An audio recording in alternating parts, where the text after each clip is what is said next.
বিসমিল্লাহির রহমানির রহিম। প্রিয় নবম শ্রেণীর শিক্ষার্থীবৃন্দ, তোমরা সবাই কেমন আছো? আশা করি ইনশাআল্লাহ ভালো আছো। আমি তোমাদের দোয়া ইনশাআল্লাহ ভালো আছি। বাসায় নিশ্চয় তোমরা পড়ালেখা করে যাচ্ছ, আমাদের অনলাইন ক্লাসগুলো দেখতেছো। প্রিয় শিক্ষার্থীবৃন্দ, আজকে আমি তোমাদের একটা অনলাইন ক্লাস দেব। বিষয় রসায়ন, অধ্যায়। আর এটার এই অধ্যায়ের 5 নং পর্যায় সারণী। প্রিয় শিক্ষার্থীবৃন্দ, আমি এই পর্যায় সারণীর উপরে যে মৌলের পর্যায়বৃত্ত ধর্ম নিয়ে আলোচনা করব। এর আগের ক্লাসে আমি পর্যায় সারণী কিভাবে আবিষ্কার হয়েছে এবং বিজ্ঞানী কোন বিজ্ঞানী গবেষণা করেছে এবং মৌলগুলো কিভাবে অবস্থান নিয়েছে সেই সম্পর্কে গত ক্লাসে আলোচনা করেছি। আজকে আমি মৌলের যে পর্যায়বৃত্ত ধর্ম রয়েছে, আমি এখানে মৌলের পর্যায়বৃত্ত ধর্মে অর্থাৎ 6টি আমি তথ্য উপস্থাপন করেছি। তোমরা দেখতেছো, 1 নম্বরে দাতব ধর্ম, 2 নম্বরে আছে অদাতব ধর্ম, সেখানে কিছু রয়েছে অর্ধধাতু ও অপধাতু।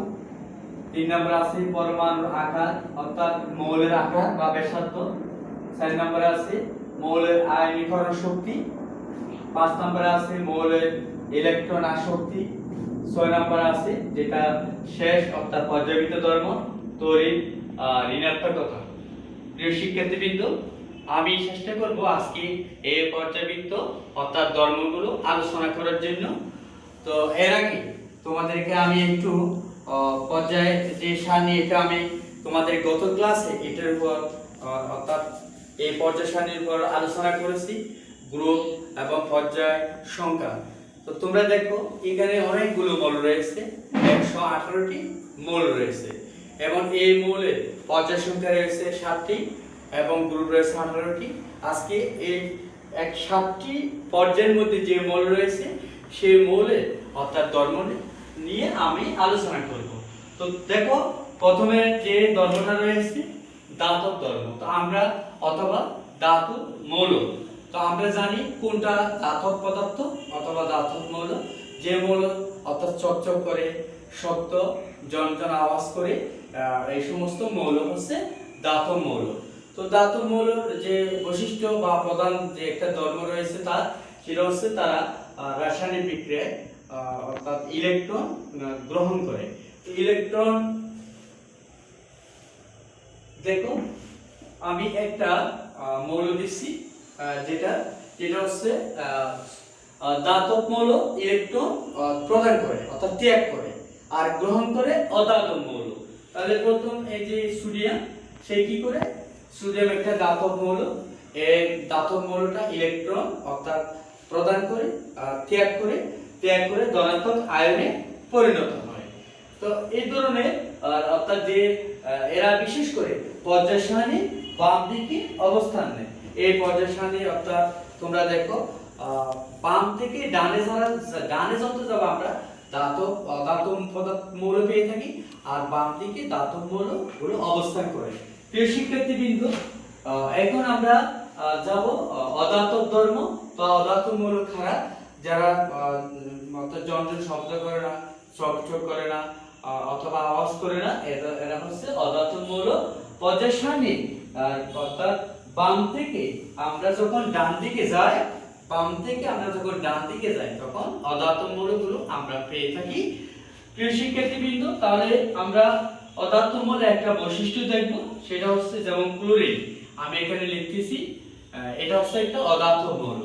এর বৈশিষ্ট্য হচ্ছে এরা অধাতব কি করে? ওরা ইলেকট্রন অর্থাৎ গ্রহণ করে, যখন গ্রহণ করে তখন এখানে এরা একটা ঋণাত্মক আয়ন সৃষ্টি হয় এখানে যখন ইলেকট্রন গ্রহণ করে, আর যারা ইলেকট্রন প্রদান করে ওরা ধনাত্মক আয়নে পরিণত হয়, এরা ঋণাত্মক আয়নে পরিণত হয়।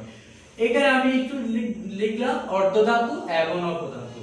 কিছু ধাতব পদার্থ রয়েছে, তারা দেখা যায় অর্থাৎ সরাসরি ধাতব মৌল মধ্যে পড়ে না, আবার অধাতব মৌলের মধ্যে পড়ে না, মাঝামাঝি অবস্থান করে, এরা হচ্ছে অর্ধধাতু।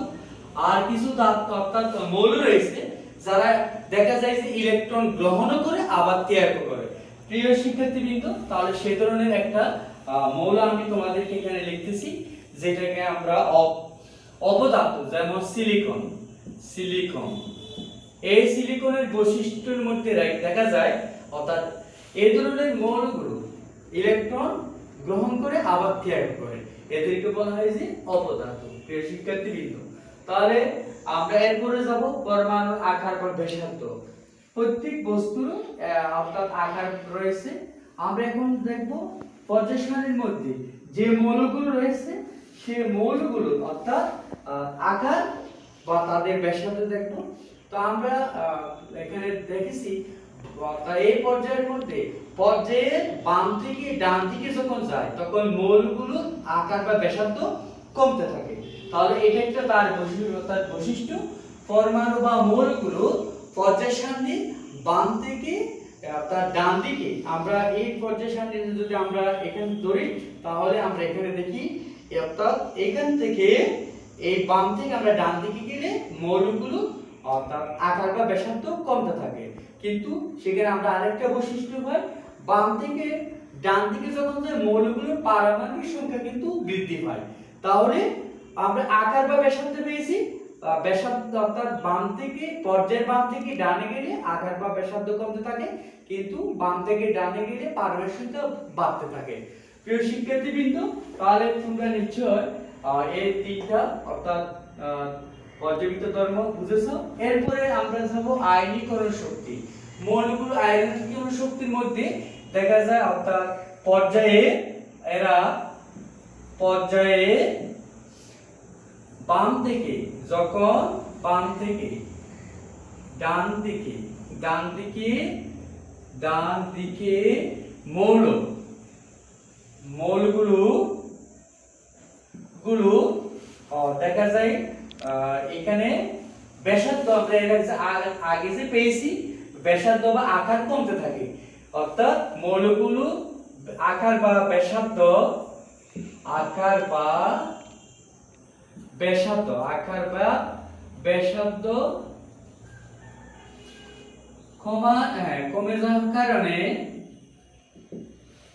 কমে যাওয়ার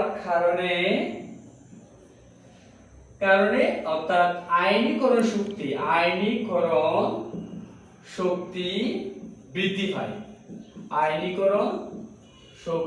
বৃদ্ধি পায়। আবার একটু খেয়াল করুন, তাহলে আয়নীকরণ শক্তিটা যে পর্যায়ে অর্থাৎ বাম থেকে ডান দিকে মৌলগুলোর আকার বা ব্যাসার্ধ কমে যাওয়ার কারণে আয়নীকরণ শক্তি বৃদ্ধি পায়। আমরা এখানে একটা আয়নীকরণ শক্তি অর্থাৎ বৈশিষ্ট্য পেলাম। প্রিয় শিক্ষার্থী, তাহলে আমার পর্যায়ে এখানে যে আমরা যে পর্যায় সারণী এটা পেলাম, এখানে দেখা যায় যে বাম দিক থেকে ডান দিকে মৌলগুলোর ব্যাসার্ধ কমে যাওয়ার কারণে ওদের মধ্যে একটা আয়নীকরণ শক্তিটা বৃদ্ধি পেয়ে থাকে। তাহলে প্রিয় শিক্ষার্থীবৃন্দ, এরপর আমরা যাব ইলেকট্রন আসক্তি।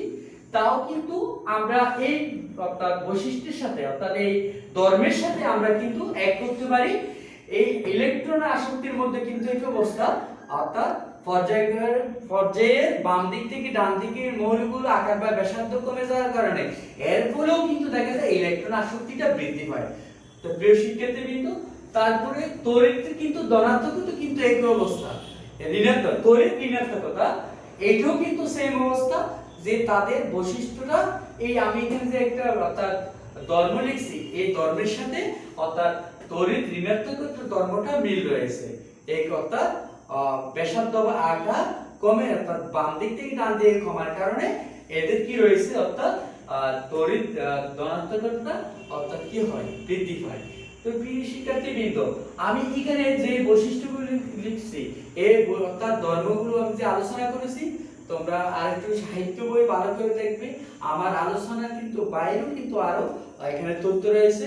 আমি তোমাদেরকে অর্থাৎ হোমওয়ার্ক হিসেবে বাড়ির কাজ হিসেবে আমি মৌলের যে পর্যাবৃত্ত ধর্মে অর্থাৎ যে 6টি আমি এখানে তথ্য তুলে ধরছি, এগুলো আরো অর্থাৎ আমি এই তথ্যগুলো সম্পর্কে তোমাদের যে সাহিত্য বই আছে সেখানে বিশদ অর্থাৎ ব্যাখ্যা রয়েছে। সেখানে যদি তোমরা কোনো কিছু না বুঝো তাহলে তোমরা সেটা আমার যে আইডিতে এই ক্লাসটা থাকবে সেখানে মতামত দেবে। আমার স্কুল পেজে থাকবে, তারপরে ইউটিউবে থাকবে, সে মতামত দেবে। আমি চেষ্টা করব তোমাদের মতামত উত্তর দেওয়ার জন্য। তোমরা বাসায় পড়ালেখা করো, যে যেখানে আসো সেখানে ভালো থাকবে, স্বাস্থ্যবিধি মেনে চলবে, ঘন ঘন সাবান পানি দিয়ে হাত ধুতে করবে, ঘর থেকে বের হলে মাস্ক পরে বের হবে, বাসায় পড়ালেখা করবে। আজকে এখানে ক্লাস শেষ করলাম, সবাইকে ধন্যবাদ।